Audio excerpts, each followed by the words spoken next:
first, time for Countdown's Worst Persons in the World. The bronze to Henry Weehagen, the police chief of North Braddock, Pennsylvania.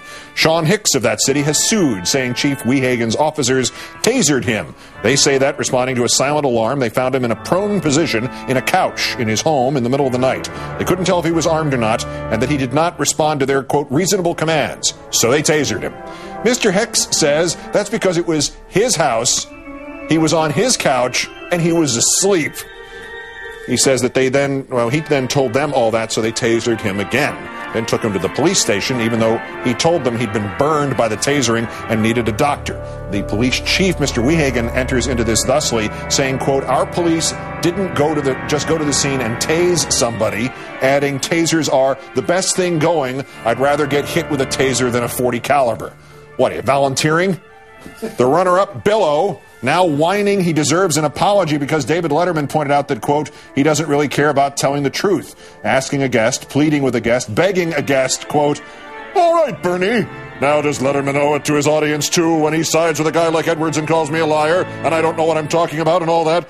So does Letterman owe it to his audience to come on the next night and say, gee, I was really unfair to Bill O'Reilly? Does he owe it?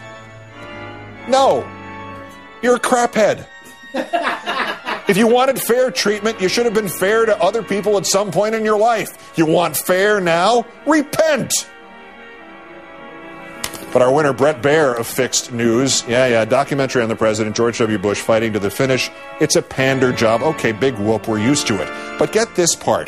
Mr. Baier says of his discussions with the President Bush, quote, we talked a lot about President Lincoln. And there's going to be a lot of people out there who watch this hour and say, is he trying to equate himself with Lincoln? I tell you what, he thinks about Lincoln and the tough times that he had during the Civil War. 600,000 dead. The country essentially hated him when he was leaving office.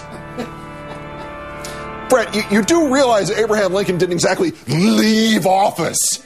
He was reelected even in the middle of the Civil War, even with the horrifying number of dead. And then after he won the Civil War, he got shot.